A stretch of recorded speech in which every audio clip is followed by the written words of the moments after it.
Hi, I'm Jared, and today I'll be reviewing The Walmart Book of the Dead by Lucy Biederman. This is a short work of experimental fiction slash prose poetry. It's a quick read, but it's a fun, incisive, sad read. I first read it a few years ago. It was published in 2017 by Vine Leaves Press, and it stuck with me for a few years. And so I reread it just the other day in preparation for making a review about it, and found it to be just as insightful and engaging and just really interesting and intriguing as I had the first time that I read it. So it's got an interesting title, The Walmart Book of the Dead. And this work, it ties together two really interesting themes that you may not initially think about as going together. One is ancient funerary rituals, chiefly from Egypt. That's sort of where the Book of the Dead idea comes from. It was in part inspired by the papyrus of Ani and other works of Egyptian funeral rituals, as well as contemporary American consumer slash commercial culture as portrayed in the ubiquitous presence of Walmart. It's a fixture on the American landscape, and Biederman does a really interesting job of tying together these two things that you may not think of as going together all the time. But I think chiefly it just gets to the experience of being human in our modern, weird, contemporary world, and that's a topic that is always of interest to me. So what I'm going to do is share a few impressions. Like I said, it's a quick book. It's not your traditional novel or work of nonfiction. So I thought it would be interesting just to share some of my impressions of reading the book overall. Before I get into that, I should note Lucy Biederman is a assistant professor at a college in Ohio.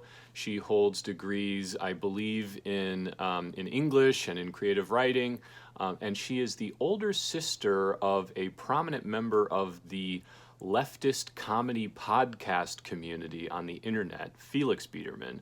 So if you're part of that very niche corner of the internet political cultural world, the Biederman name may ring a bell for you. And that's how I initially came across this book, and I'm so glad that I did. So the voice that the author uses throughout the book is really engaging. It's sort of by turns insistent and observant and empathetic, and she embodies these different voices of different characters whose lives weave in and out of Walmart throughout these different episodes of the book. Like I said, it's modeled after an Egyptian Book of the Dead, which is a set of sort of ritual incantations that priests or individuals would use to prepare people to move through the afterlife as part of the sort of greater Egyptian cosmology. There were all these different incantations and spells that could be said to help someone move into the right place in the afterlife. And that's what this book is kind of built off of. That's the framework that it uses, but all the things that fill it in are these observations and experiences of life in and around Walmart. Now, you might ask, why Walmart? Why kind of tie these two threads together? But in reading the book, it became really clear to me, I think. Walmarts are places of hidden enchantment, believe it or not. There are all these invisible tendrils that unfurl from each item that sits on a shelf in a Walmart that represent the sort of vast, circuitous global supply chain, global trade networks that brought it there. Like a temple or a shrine or a church, a Walmart is a place that's designed to elicit feelings of awe and desire and worship and to provoke ritualistic behaviors, right? They also, like a religious space, have these cavernous interiors. They're the piers in our modern sort of landscape of cathedrals or coliseums. They have this vast scale that gives humans the fleeting sense that they are part of this sort of grand, well-ordered hierarchy, something in which they have a really important role to play. They are also places of great alienation. They're places where the very kind of built and physical environment around us is configured to provoke these different sort of inorganic, unnatural feelings, for objects and behaviors whose real origin and root, which is to sort of create consumption and to create profit, is obscured, is not immediately apparent to us. And I can see there a lot of really interesting parallels between Walmart as a place of contemporary worship and, an ancient temple or some other ancient place of religious significance. This place where people go to give meaning and broader context to their lives and their behaviors. So, like I said, just to run through a few impressions of the work itself. Throughout the book, she spins out these threads of dozens of different human and more than human stories that converge and morph and reach inflection points within the frame of just sort of modern consumer meaning and culture that is Walmart. It explores the tightly woven relationship between people's lived reality and economic transactions and flows that are sort of far beyond our real understanding or control. She also details some of the human bonds and communities that arise around any place of material or psychic or spiritual wealth. In this book, there are vignettes around people who live or who spend vast amounts of their time in and around like Walmart parking lots. That's either their place of residence in their car or just a place where they spend enough hours that it becomes a very meaningful place. You could draw a similar relationship with people whose lives revolved around temples or ceremonial places in places like, ancient Egypt or other locations of antiquity.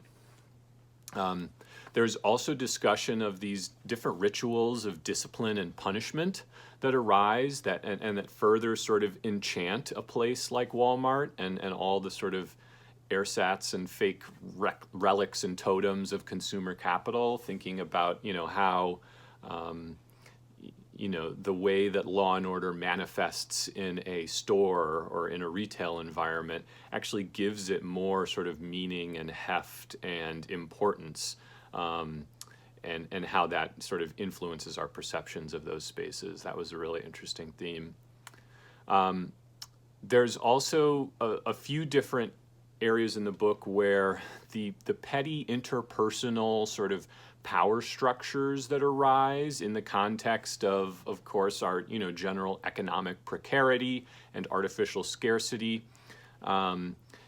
Chiefly in the way of people's job structures and bosses and coworkers and customers, and how these dynamics place the marginally weaker individuals at the whims of the marginally more powerful, and how these relationships are only tenable within the larger apparatus of wealth and sustenance that a big box store represents. There's also a few vignettes in here that made me think of how nearly impossible it is truly in our sort of modern contemporary context to develop solidarity or class consciousness in the context of this sort of pervasive alienation. The people who shop at, work at, whose lives revolve around a Walmart are largely part of the working class, the laboring masses of this country, and thus share real material interests with each other. But the way that a Walmart, for instance, is set up makes that kind of identification almost impossible because of its focused on individual consumption, individual advancement, and the sort of broader idea of the bright, shiny modernity of commercial capitalism. There's also a major through line of the sort of metaphysical power that we invest into the objects with which we move through the world, whether it's our cars or the things we buy at a store or our clothes or other possessions. We sort of use their materiality to create our own identities and statuses. There's a few items in the book around how people's vehicles shape their sense of personality, or their weapons, which they can acquire at a Walmart, or their electronics. All these different things have really, critical metaphysical power and help people define their identity. And that's an identity that we derive from places like Walmart. And just a few final observations. In the book, Biederman turns our little sort of consumerist neuroses and conundrums into these types of ritual incantations of religious practice. That, to me, kind of emphasizes their absurdity, but also their profound importance and resonance with our lives. Drawing a parallel between saying an incantation to guarantee one's passage into the afterlife, into the realm of the gods, with, choosing among a vast array of artificial consumer choices of crockpots or of electronics or whatever the case may be, sort of both reinforces the absurdity, but also the critical importance of that to how we currently in our modern day life make meaning. And then just overall, in terms of the structure, and this is a global observation, what she does in the book is imposes a rigid formal structure that is inspired by, for instance, the Papyrus of Ani or the Egyptian Book of the Dead, where there are these spells and these illustrations and these incantations that are very sort of laid out, page by page and paragraph by paragraph. But she sort of infuses into that this almost stream of consciousness or non sequitur or internal monologue set of vignettes that create, to me, really interesting tensions that mimic the experience of, the uncanny at a big box store.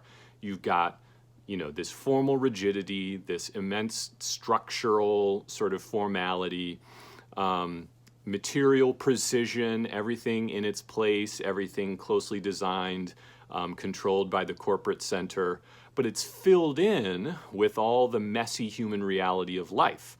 All the people who shop there, all the people who work there, all the morally ambiguous flows of labor and resources, and all these other things that invest themselves into the goods that are there and just sort of make it all happen. And that kind of experience is sort of replicated in the book, and that was one of the things that I found most intriguing and engaging, and something that's really going to stick with me after reading the Walmart Book of the Dead. So in sum, Walmart Book of the Dead, check it out online. It's easy to pick up from a number of different booksellers.